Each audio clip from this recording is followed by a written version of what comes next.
வணக்கம் நண்பர்களே, நம்ம இந்த வீடியோல டீமன் ஸ்லேயர் சீசன் 1 எபிசோட் 2 தான் பார்க்க போறோம். உங்களுக்கு இந்த அனிமே சீரிஸ் பிடிச்சிருந்தா நம்ம சேனலை சப்ஸ்கிரைப் பண்ணி அந்த பெல் பட்டனையும் அமைக்கோங்க. சரி, கதைக்குள்ள போலாம் வாங்க. டான்ஜிரோ ஒரு மூங்கில் வியாபாரி கிட்ட மூங்கில் எடுத்துக்கவான்னு கேட்கறான். அதுக்கு காசு தரேன்னு சொல்றான். ஆனா அவர் உனக்கு எவ்வளவு வேணுமோ எடுத்துக்கோ, காசு வேண்டான்னு சொல்றாரு. ஆனா டான்ஜிரோ இந்தாங்க காசு வாங்கிக்கோங்க அப்படின்னு சொல்லிட்டு அவங்க கையில காசு வச்சுட்டு மூங்கில் எடுத்துட்டு ஓடி போறான். அவர் கை வழியில கத்துறாரு இவன் வச்ச வேகத்துல. ஒரு கோயிலுக்கு உள்ள போய் நெஸ்கோன்னு கூப்பிடுறான். எங்க அவளை காணோம் அப்படின்னு நினைக்கும் போதான் அவன் ஒரு குழியில இருந்து எட்டி பார்க்கறான். அதாவது இப்போ ஏன் அவ குழியில தோண்டி உள்ள இருக்கானா, அவளுக்கு வெயில் பிடிக்கல அப்படின்னு புரிஞ்சுக்கிறான். ஒரு நிமிஷம் இரு, கூட பின்னிறேன்னு சொல்லி பின்னி இதுல உன்னால இருக்க முடியுமா பாரு அப்படின்னு சொல்றான். அவ உள்ள போக ட்ரை பண்றா, ஆனா போக முடியல. நேத்துதான் சின்னவ மாதிரி இருந்தா வளர்ந்துட்டா அப்படின்னு நினைக்கிறான். அப்புறம் அவன் நேத்து நீ சின்னதானல, சோ அந்த மாதிரி ஆறி கூரைக்குள்ள போ அப்படின்னு சொல்றான். போற வழியில ஒருத்தங்கிட்ட மவுண்ட் சேகரிக்கு எப்படி போகணும்னு வழி கேட்கிறான். அவங்களும் வழி சொல்றாங்க இதுதானே. அவன் நன்றி சொல்லிட்டு போறான். அப்ப பார்த்து போன்னு சொல்றாங்க. போக நைட் ஆகுது. அங்க ஒரு கோயில் பாக்குறான். அதுல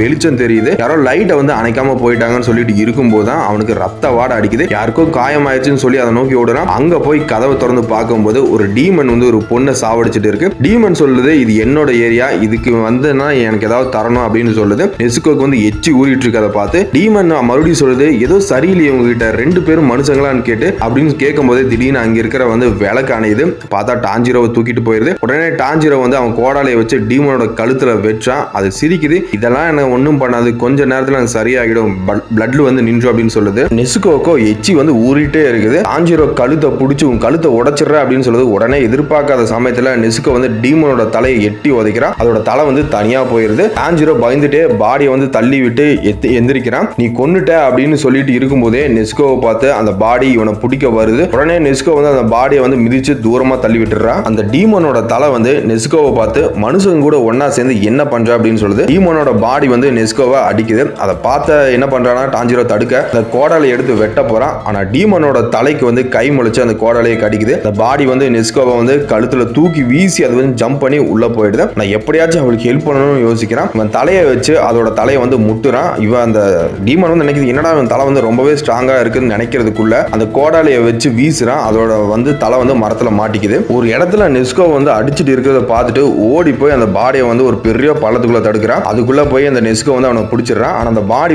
கீழே விழுந்து பாடிக்கு அடிபட்டு அந்த தலையும் மயங்கிருது. ஒரு கத்தி எடுத்துட்டு அந்த தலையை குத்த போறான். அப்ப யோசிக்கிறான், இது மாதிரி நிறைய இருக்கும்னு நினைக்கிறான். ஆனா நம்ம வீட்டுல வாடை இது இல்ல, ஆனாலும் இதை விடக்கூடாது, எல்லாரையும் கொன்னுடு அப்படின்னு நினைச்சிட்டு இருக்கும்போது ஒருத்தர் இவன் சோல்டர்ல கை வச்சுட்டு இதை கத்தியை வச்சு ஒன்னும் செய்ய முடியாது அப்படின்னு சொல்றாரு. அப்ப டான்ஜிரோ எது பண்ணணும்னு கேட்கிறான். நீ ஏன் உன் பிரச்சனையை யோசிச்சு சால்வ் பண்ண மாட்டியான்னு அந்த ஆளு சொல்றான். அப்ப ஒரு கல்லை எடுத்து அந்த தலையை அடிக்க யோசிச்சுட்டு நிக்கிறான். அந்த மாஸ்க் போட்ட மனுஷன் நினைக்கிறான், இவன் ரொம்பவே நல்ல மனுஷனா இருக்கான், இவன் கொல்ல மாட்டான் அப்படின்னு யோசிச்சுட்டு இருக்கான். சோ அந்த தலை திடீர்னு எந்திரிச்சு நீங்க உன்னை கொலை பண்ணிடுவேன் அப்படின்னு கத்துது. அதுக்குள்ள விடிஞ்சிருது. அந்த சூரிய ஒளிப்பட்டு அந்த டீமனோட தலை அப்படியே எரிஞ்சு அங்கேயே அவன் செத்து போயிடுறான். அப்ப டான்ஜிரோ ஆமா நெஸ்கோக்கு என்ன ஆச்சுன்னு பயப்படுறான். அவளை தேடி பார்க்கும்போது அவ சேஃபா கோயிலுக்குள்ள இருக்கிற கூடையில போயிருக்கா. அந்த வயசான மனுஷனையும் தேடி பார்க்கறான். சைடுல செத்து போனவங்களை புதைச்சிட்டு அஞ்சலி செலுத்திட்டு இருக்காரு. டான்ஜிரோவை பார்த்து, நான் தான் சக்கோஜி உருக்கொடிக்கு நீ தான் கியூ அனுப்புன ஆளா பையனா அப்படின்னு கேட்கிறான். இவனும் ஆமான்னு சொன்னதும், உன் தங்கச்சி யாராவது கொண்டுட்டா என்ன பண்ணுவேன்னு கேட்கிறான். இவன் யோசிச்சுக்கிட்டே இருக்கான். உடனே உருக்கொடிக்கு அவன் பலார்னு அறைகிறாரு. நீ முடிவு எடுக்க ரொம்பவே திணற, இப்படி இருந்தா அவ யாராவது கொன்னா அவளை கொண்டுட்டு நீயும்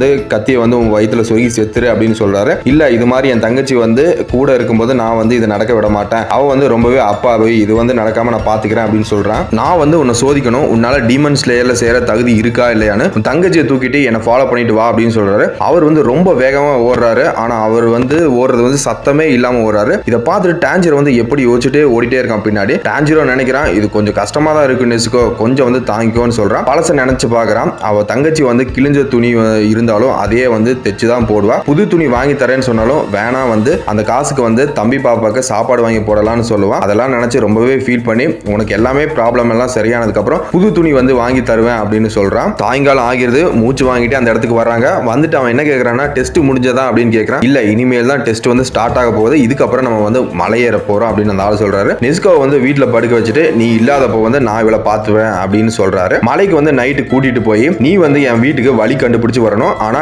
காலையிலுக்குள்ள வரணும் அப்படின்னு சொல்லிட்டு அங்கிருந்து அந்த ஆள் மறைஞ்சிடறாரு. டான்ஜிரோ என்ன நினைக்கிறான்னா, அவரோட வாடை எனக்கு ஞாபகம் இருக்கு, சோ ஈஸியா நான் போயிருவேன் அப்படின்னு அங்கிருந்து ஓடுறேன். அங்க பார்த்தா நிறைய ட்ராப் இருக்கு. அதுல மாட்டிக்கிட்டு குழியில விழுகிறான். மறுபடியும் எந்திரிச்சு ஓடுறான். அப்ப ஒரு கயிறுல மாட்டி மறுபடியும் கீழே விழுகிறான். இது மாதிரி நம்ம மாட்டிக்கிட்டு போய்கிட்டே இருந்தோம்னா மார்னிங்குள்ள போக முடியாது அப்படின்னு யோசிக்கிறேன். மவுண்டன்ல வேற காத்து ரொம்பவே கம்மியா இருக்கு அப்படின்னு உணர்றேன். எனக்கு வந்து மயக்கம் வருது. ஆனா எப்படியாச்சும் போகணும், மூச்சை கண்ட்ரோல் பண்ணணும், அப்பதான் மயங்க மாட்டேன் அப்படின்னு சொல்லிட்டு மூச்சை வந்து இழுத்து பிடிச்சிக்கிட்டு எல்லா டிராப்லயும் தப்பிச்சு ஓடுறேன். ஆனா மாட்டிக்கிட்டே இருக்கான் நிறைய டிராப்ல. பட் நான் எப்படியாச்சும் வந்து போகணும், நெஸ்கோக்காக போகணும் அப்படின்னு யோசிச்சுக்கிட்டே அங்கிருந்து வந்து ஓடி வந்து அந்த இடத்துக்கு வந்து மயங்கிடுறான். அவனை பார்த்த அப்புறம் வந்து உரக்கொடைக்கு வந்து ஒரு பிளாஷ்பேக் வந்து யோசிச்சு பாக்குறாரு. அதுல வந்து அந்த கியோ வந்து காக்கா மூலியமா ஒரு லெட்டர் அனுப்பியிருப்பான். அதுல என்ன எழுதி இருக்குன்னா, இவங்க வேற மாதிரி இருக்காங்க, அவன் வந்து எந்த ஒரு மனுஷங்களையும் காயப்படுத்த மாட்டான், இவனும் வந்து பயம் இல்லாம கையில எந்த ஒரு ஆயுதமும் இல்லாம என் கூட சண்டை போட வந்தான். எனக்கு வந்து ஏதோ தோணுது இது வந்து நமக்கு கிடைச்ச ஒரு வழின்னு. பைத்தியக்காரத்தனமா தான் தெரிஞ்சாலும் எனக்காக வந்து அவங்கள ட்ரெயின் பண்ணுங்க, ஒரு நாள் வந்து இது எல்லாமே நமக்கு கை கொடுக்கணும்னு நம்புறேன், உங்களையும் பார்த்துக்கோங்க, உங்க அன்புள்ள கியோ அப்படின்னு சொல்லிட்டு முடிக்கிறேன் அந்த மெசேஜ்ல. இந்த மெசேஜ் வந்து இவங்க வர்றதுக்கு முன்னாடி அனுப்புறது. இப்போ லாஸ்டா வந்து நம்ம எபிசோட்ல வந்து என்ன சொல்றாருன்னா, ஒரு கொடிக்கு நீ தான் வந்து என்னோட புதிய மாணவன் அப்படின்னு சொல்லி டான்ஜிரோ கிட்ட சொல்றாரு. இங்கே வந்து இந்த எபிசோட நம்ம முடிச்சுக்கிறோம் ஃப்ரெண்ட்ஸ். இந்த எபிசோடு வந்து கொஞ்சம் வந்து இந்த சீரிஸ் வந்து கொஞ்சம் டிஃப்ரெண்டா இருக்கும். ஆனா கதை வந்து போக போக ரொம்பவே இன்ட்ரெஸ்டிங்கா இருக்கும். ஸோ வந்து நம்ம போற எல்லா எபிசோடையும் கண்டிப்பா பாருங்க, உங்களுக்கு ரொம்பவே பிடிக்கும்னு நம்புறேன். நன்றி, வணக்கம்.